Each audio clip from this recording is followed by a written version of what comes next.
Saturday, a longtime Bay St. Louis restaurant, which was destroyed in Katrina, will break ground on a new restaurant in its pre-Katrina location. Now, the mayor of Bay St. Louis calls it a landmark moment in his city's recovery. In our continuing series, Katrina 5 years later, Doug Mouton takes us to the Mississippi Gulf Coast to show us how a new sense of optimism is growing in Bay St. Louis.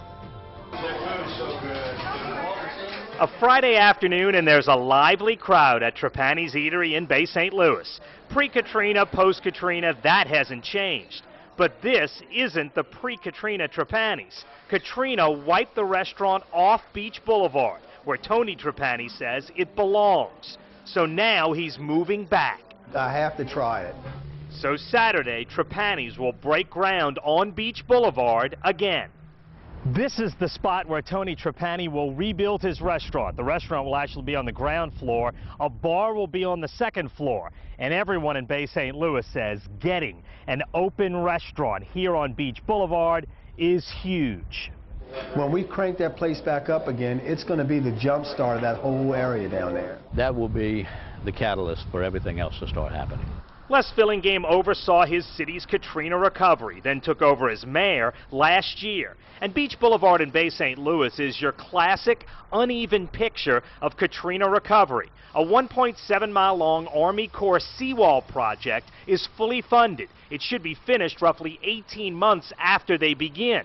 But contractor issues are holding up the start. And construction crews continue to work along Beach Boulevard just east of downtown. But the part of Beach Boulevard that's done is beautiful, with new walkways and lighting. We're proud. You know, it took a little extra time, but the finished product is much better, much more significant than anything we ever had prior to. The problem for now, all the empty spaces, which is why getting Trapani's down here is so important. For a while there, I think we're going to be real busy in the first year or so, and then hopefully some other businesses will start popping up. The more the merrier, the quicker, the better it'll be.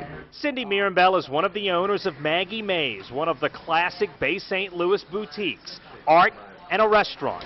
She says downtown needs its Beach Boulevard businesses back. But the problem for everyone down here since Katrina, insurance. For most people who aren't directly on the beach, the reason that they've had to fold up is because insurance. I mean, our insurance it's gone up 3 different times. Before the hurricane, our insurance, I think, for the whole year, wind and flood and all the structural parts of the insurance, the building insurance, I think it was like $2,700 a year.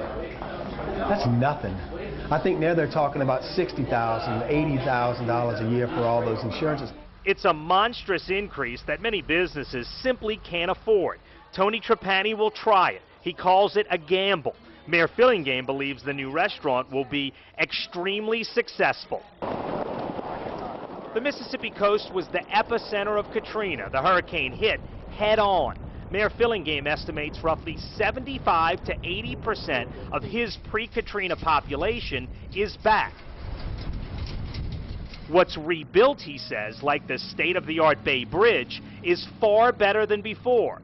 And like in many Katrina-devastated communities, the storm and the rebuilding are fueling a new sense of pride here in Bay St. Louis. It's never going to be what it was, ever. It's going to be much, much better. When we look back to this point in time, 50, 60, 100 years from now, they will know that this is when Bay St. Louis was reborn in a way that is really light years from what it was. In Bay St. Louis, Doug Mouton, Eyewitness News Night Watch. And tomorrow night, Bill Capo takes a closer look at the area with the biggest challenge to get back onto the road of recovery, the lower 9th Ward. We'll show you how much progress that area has made in the last 5 years. That is tomorrow night at 10 o'clock right here on Channel 4. And be sure to check out our special Katrina anniversary section on our website, WWLTV.com.